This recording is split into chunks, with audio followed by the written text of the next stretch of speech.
Здравейте, вие слушате Радио Лакобанита. Утре даваме началото на летния сезон на Българското Черноморие. По този повод на пряката ни телефонна линия включваме един от горещите диджеи това лято, който се намира на Свети Влас. Лакобанита е Неомар, казваме здравей на диджей Макси.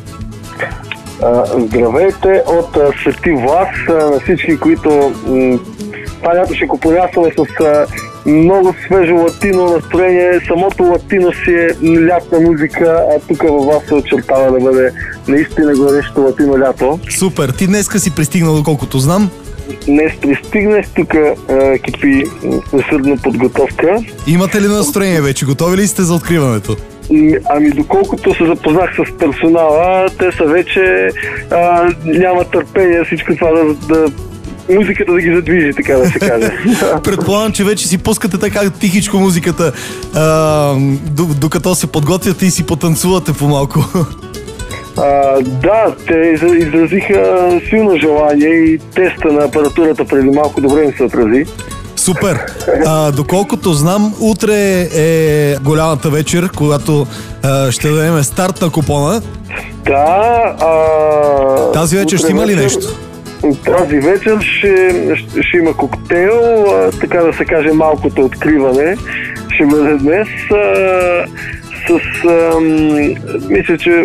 мисля, ще бъда тук група Аланос, докато утре ще се присъедини към тях и Алфредо Торе с специална програма. Чудесно! От колко часа ще започнете?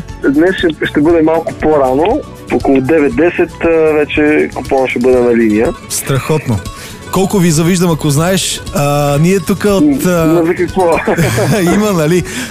От екипа на радиото ще държим връзка през цялото време и съвсем скоро ще започнем и живи излъчвания от Лакобанита Енелмар и Лакобанита Бич Бар от Слънчев бряг. И това лято ще бъде определено много интересно и за слушателите на Радио Лакобанита, и за всички, които купонясват по Българското Черноморие.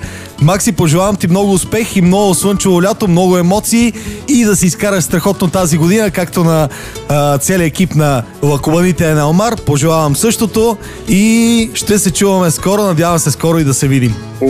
Аз също силно се надявам се да предадем много настроение на всички, които ще посетят двете заведения и определено купонът ще си заслужава. Благодаря ти за това включване. Чао и успех до вечера. Мерси. Чао на всички слушатели.